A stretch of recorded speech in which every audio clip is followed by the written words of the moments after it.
হচ্ছে লিফট। আর আমার ভিডিও যার যার বেশি ভালো লাগে বা যারা বেশি দেখতে চাও, কারণ আমি বেশিরভাগ ট্রাভেলের উপরে এখন ভিডিও বানাচ্ছি, ঠিক আছে, বিভিন্ন জায়গায় যাচ্ছি। তো যাদের ভালো লাগছে আমার ভিডিওগুলো তারা বেশি বেশি কমেন্ট করবে, জানাবে আমাকে, যাতে আমি এই ধরনের ভিডিও আরও বেশি করে দিতে পারি। আর আজকে আমি স্পেশালি আমার মাকে ছাড়তে এসেছিলাম, ঠিক আছে। তো সেই জন্যই আমার মা যেহেতু আজকে যাবে, তো মাকে ছেড়ে দিয়ে তারপরে আমি এখান থেকে বেরিয়ে যাব আমাদের এলাকাতেই, ঠিক আছে। তাছাড়া স্পেশালি কিছুই নয়। আমার মা আর মাসি আজকে চলে যাচ্ছে। দেখতেই পাচ্ছ খুব গরম পড়ছে, ঠিক আছে। তো সেভাবেই চলছে মোটামুটি আমাদের।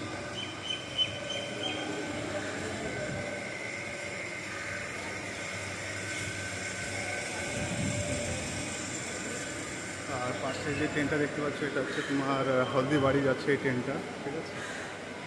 কলকাতা তো হলদিবাড়ি, তারপর এখান থেকে জম্মুতাবাড়ি ট্রেনও ছাড়ে, বিভিন্ন জায়গায় যাওয়ার ট্রেন ছাড়ে। তো সেভাবে তোমরা যেতেও পারো, কোনো সমস্যা নেই।